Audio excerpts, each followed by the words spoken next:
안녕하세요. 선생님 김봉철입니다. 이번 시간에는 세무사 1차 오리엔테이션을 제가 준비했는데요. 1차 공부를 위한 시험 계획이나 공부 방법, 팁 같은 거를 말씀드리려고 해요. 세무사 시험을 준비할 때 필요한 전체적인 거는 다른 영상에 제가 굉장히 구체적으로 얘기를 드려놨으니까 그 영상을 참고해 주시고요. 이번 시간에는 세무사 1차 오리엔테이션을 생각을 해주시면 좋을 것 같아요. 세무사 1차 연도별 우리가 응시 인원이나 합격률만 보더라도 18년도에는 접수 인원만 10,000명이었는데 16,000명이나 된단 말이에요. 예전에 18년도에는 응시 인원이 9,000명이었는데 최근 23년에 응시 인원은 거의 14,000명 정도 돼요. 그렇다 보니까 해가 갈수록 응시자 숫자가 사실 늘어나는 거죠. 한 50% 정도 늘었다고 보면 되고요. 아무래도 시험에 더 많은 인원이 몰리다 보니까 1차 시험에 대한 난이도조차 많이 올라간 것 같아요. 예전에 합격률은 30% 정도였는데 23년도에 1차 시험의 합격률은 15%밖에 안 되는 거죠. 그러니까 합격률이 반토막이 된 거예요. 모든 시험이 다 그렇습니다. 먼저 준비해서 먼저 합격해서 나가는 게 제일 유리해요. 세무사에 좀 관심이 있으신 거잖아요. 빨리 시작하는 걸 추천드리겠습니다. 다음으로는 세무사 시험 제도에 대해서 제가 간단히 말씀드릴게요. 세무사가 되려면 일단 1차, 2차 시험을 통과를 해야 되는데 1차 시험은 5월 달에 있고요. 2차 시험은 8월 달에 있어요. 2차 시험은 두 번의 기회가 있습니다. 1차 시험을 합격을 하고 처음 보는 2차 시험을 저희가 동차 시험이라고 하고 두 번째 보는 2차 시험을 유예라고 합니다. 최종 유예를 떨어지게 되면 다시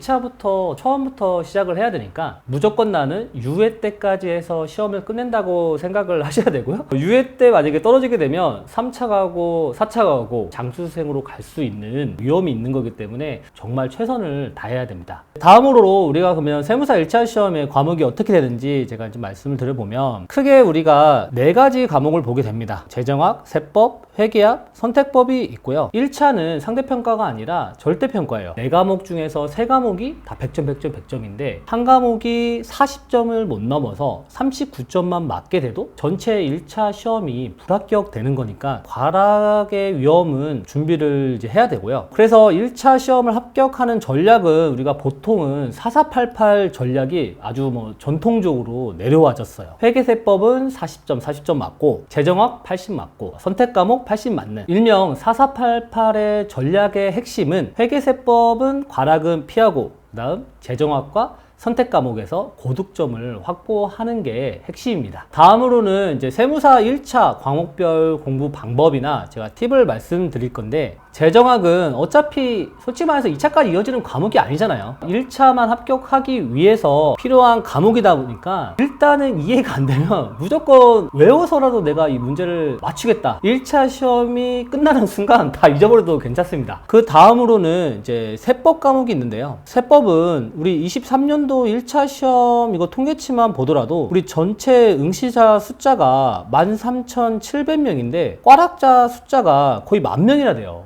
이게 꽈락률이 거의 72%라는 얘긴데 이해가 안 될 수도 있어요. 1차 시험에서 가장 어려운 게 세법이라는 거 알고 있음에도 시험장에 가면은 꽈락이 나는 거예요. 세법이 왜 어려운 거냐면 첫 1교시에 재정학이랑 세법이랑 같이 봐요. 대부분 모든 수험생들이 사실 재정학부터 풀게 됩니다. 굉장히 절박하잖아요. 재정학을 푸는데 시간을 너무 많이 투자를 하게 되는 거예요. 무조건 재정학을 고득점을 맞아야지만 1차를 합격할 수 있다는 어떤 그런 절실함과 어느 정도의 또 자신감이 있기 때문에 그런 거죠. 재정학을 푸느라 시간이 오버하게 된 상태에서 세법을 넘어가면 순식간에 꽈락이 나요. 재정학을 먼저 푸시더라도 절대 30분이 넘으면 안 되고요. 30분이 넘게 되면 더 풀 수 있어도 일단 세법으로 넘어가서 세법 만문제부터 쭉 푸신 다음에 그리고 계산 문제 내가 풀 수 있는 거 푸시고 그 다음에 시간이 남으면 아까 내가 풀지 못했던 재정학을 푸는 게 사실은 꽈락을 피할 수 있는 방법입니다. 그리고 어떻게 생각하면 세무사 시험은 1차, 2차 다 통틀어서 세법 시험이라고 생각하면 돼요. 2차 시험도 우리가 4과목을 보게 되잖아요. 세무회계, 세법학 1부, 2부 해서 전체 3과목이 다 어떻게 생각하면 세법이라고 할 수 있는 거예요. 그렇기 때문에 1차 시험을 준비를 할 때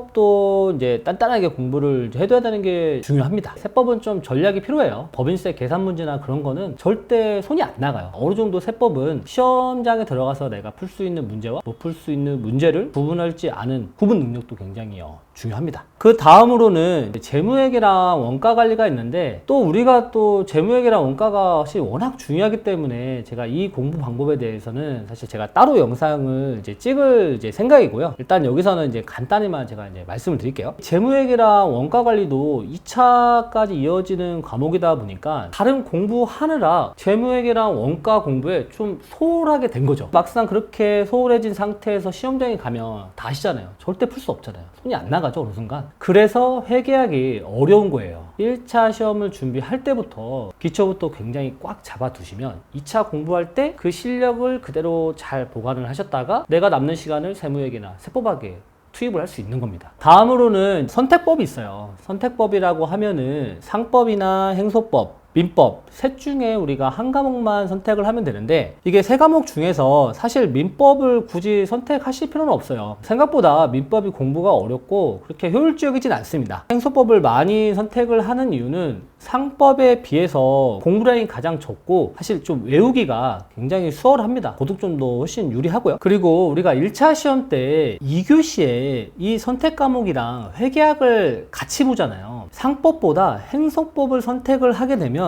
5분에서 10분 정도를 시간을 많이 세이브할 수 있다 보니까 남는 세이브된 시간은 회계학에 투입을 할 수 있으니까 사실 그 회계학의 꽈락을 피할 수가 있거든요. 물론 저는 그냥 전공법을 좋아해가지고 정산법을 시작은 했는데요. 합격의 확률을 더 높이기 위해서는 행소법의 선택이 더 효율적이라고 저는 생각을 합니다. 어찌됐든 단순 암기 과목이기 때문에 시작은 재정학 시작할 때 10월부터 같이 시작을 해주시면 좋고요. 철저하게 암기하셔서 고득점 90점 이상을 맞으시는 게 굉장히 중요합니다. 그래서 이번 시간에는 우리가 세무사 1차 오리엔테이션을 제가 해드렸는데요. 공부 안 될 때마다 한 번씩 들어오셔가지고 제 영상도 봐주시고 궁금한 거 있으시면 댓글 남겨주시면 감사하겠습니다.